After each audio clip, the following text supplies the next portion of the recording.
यवतमाळ जिल्ह्यातील वणी तालुक्यातल्या वेकोलीच्या Ukni open caste mine परिसरात भूस्खलन झालं। यात 2 डंपर मातीच्या ढिगाऱ्याखाली दबले। सुदैवाने या दोनही वाहन चालक प्रसंगावधान राखत त्यातून बाहेर आल्यानं ते सुखरूप बचावले। यवतमाळ जिल्ह्यातल्या वणी तालुक्यातील वेकोलीच्या उकणी कोळसा खाणीत शुक्रवारी दुपारी अचानकपणे मातीचा ढिगारा कोसळला। यात 2 डंपर मातीच्या ढिगाऱ्याखाली दबले। सुदैवानं या दोन्ही वाहनांचे चालक बचावले।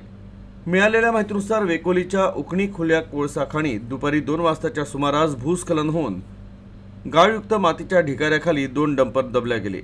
चालकांनी प्रसंगावधान राखत डंपरमधून बाहेर पडण्यात यश मिळवलं। या खाणीत जवळपास 100 मीटरपर्यंत माती हटवल्यानंतर कोळशाचा थर मिळतो।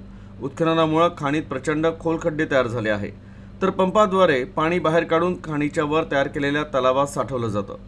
त्याच पाण्याखाली कोळसा खाणण्याचं काम सुरू असताना शील्डला लावलेली पार सरकल्यानं गाळयुक्त पाणी आणि मातीचा लोंढा खाली आला, अशी माहिती तंत्रज्ञांनी दिली आहे। यात काम सुरू असलेले 2 डंपर मातीखाली गाडले गेले। या घटनेनं काही वेळ खळबळ उडाली होती, तर वेकोलीच्या वतीनं या ठिकाणी सुरक्षात्मक उपाययोजना करण्यात येणार आहे।